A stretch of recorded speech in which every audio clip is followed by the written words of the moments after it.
data from other models, and they offer it to the Army in 1939, and we accept it as another version of an infantry tank.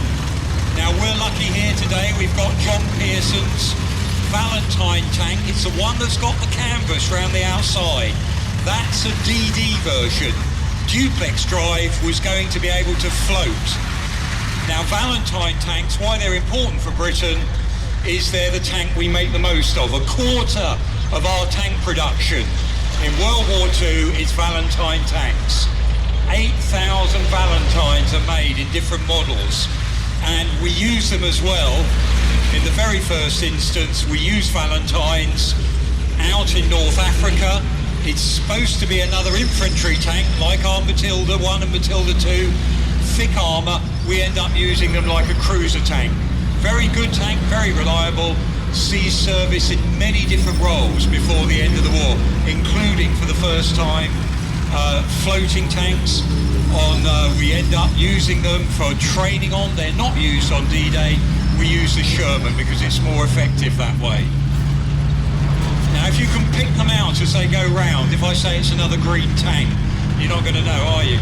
But one of the tanks down there, the following the Valentine, is a Churchill. And again, it's another infantry tank. It's a tank to support the infantry in the attack. And this is going to be our third model infantry tank. Because of the fighting in France, they changed its specification after 1940. It was going to look a bit like a First World War tank when it was first designed. We make the first two models. This is coming around now is the Mark III model. A genuinely rarity here. Only 600 of these are made. It's got very thick armour. There it is with the 13 on the side of the turret. It starts off with a 2-pounder gun. It ends up with a howitzer in the hull as well. We get rid of this on the Mark III. We put a 6-pounder gun on, and then a bored out 6-pounder that's called a 75mm. That was a tank that was nearly cancelled because it didn't quite work, first of all.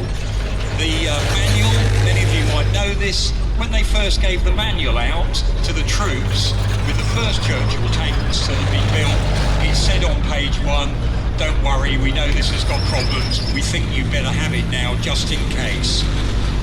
We get it better, and the Churchill sees amazing service in World War II. We use it for engineer variants, the famous AVRE Armoured Vehicle Royal Engineers. It sees amazing service as a bridge layer, flame-throwing crocodile.